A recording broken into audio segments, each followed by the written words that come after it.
Hello friends and fellow subscribers, it is AK here, and I'm going to talk about Black Ops 2 and all of its awesome stuff that has been released and talked about so far. Pretty much all good stuff. I'm not really going to talk about any of the bad things that, because, you know, the game hasn't even come out yet. How can you know what's bad?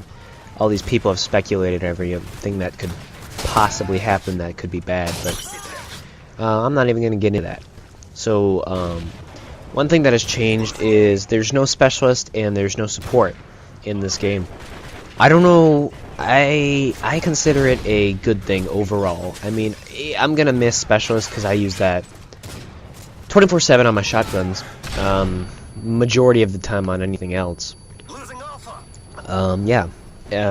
With the support, nobody, I don't think, will really miss it too much. It was a good idea, but with like stealth bombers and all those things, I don't think it turned out to be as successful as they had hoped, is all I gotta say. Because, you know, it looked like such a good idea, like, oh man, playing the objective, wow! But I mean, you can still get kills and do just as, you know, effective with the support, so, with specialists, the only reason I ever would use it too much as I will miss it, the biggest reason I would use specialist is because with like a shotgun, say I wanted stalker and steady aim, I would have to run specialist for that. But in this next game, you can just have you can just add a perk, like add one first perk or a second perk or a third perk slot. So you can have two perks from the same slot. So yeah, that's pretty good. Although it'll cost you, know, because you're not gonna have everything filled up in your slots the same way as anybody else. Anyway, there's no pro perks also in this game. I don't really mind, to be honest. I never really cared for working for them too much. The biggest thing that they did about it, or why they did it is I think they wanted to make it so it doesn't seem like that big of a deal. They don't it doesn't try to affect, they don't want it to affect how you do in the game so much. Like Assassin, that made a certain play style because of that one perk. So that you know, if you don't have a pro, then nothing's going to be as effective. Like with Assassin Pro, you're resistant to a lot of stuff. Blind Eye was the other, not even half to it. Like I consider Blind Eye's part like 1/3 of Ghost in Black Ops.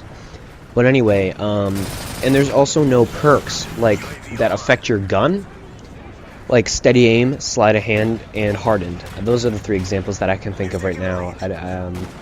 I can't think of any other ones right now. But, yeah, those three things like that aren't coming back as perks. They're coming back as attachments.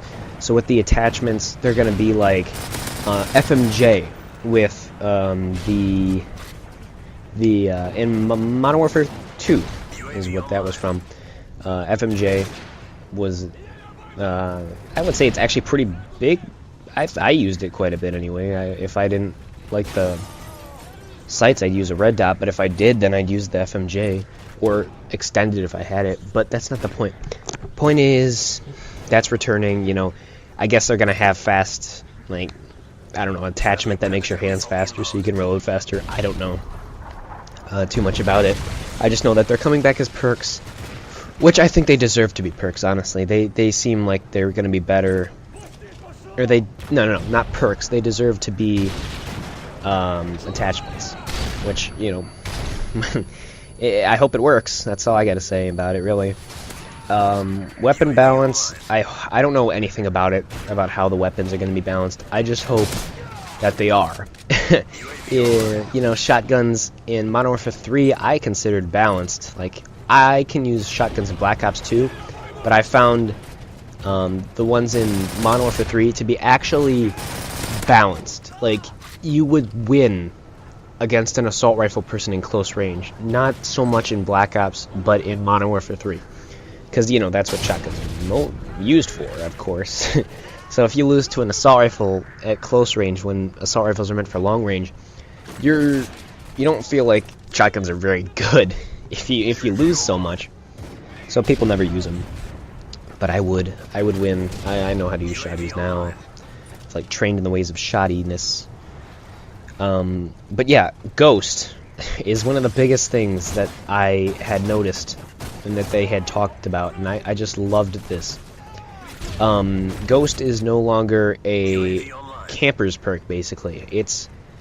You only get the invisibility if you're moving. I was watching I guess the two people talking, it was David Vonderhaar, the community manager of Treyarch, talking with Optic Fwiz from Machinima Respawn, and David Vonderhaar called it a rusher's tool. Ghost is what he called that. Which I was like, yes, finally somebody like recognizes that, because with a shotgun you're supposed to flank.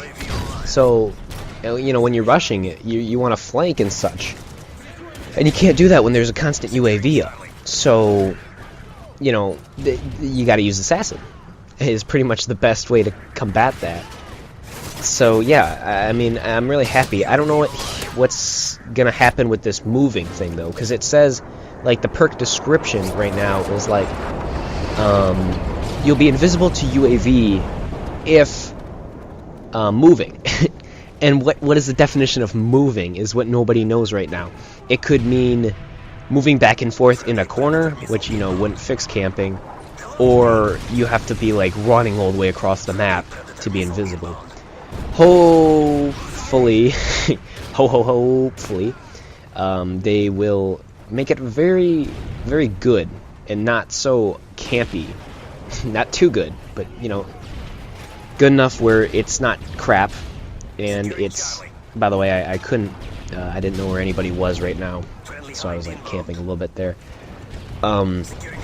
But hopefully they don't screw us, basically, is just what I hope for Ghost. Just David Vonderhaar seemed pretty confident in his abilities to fix it.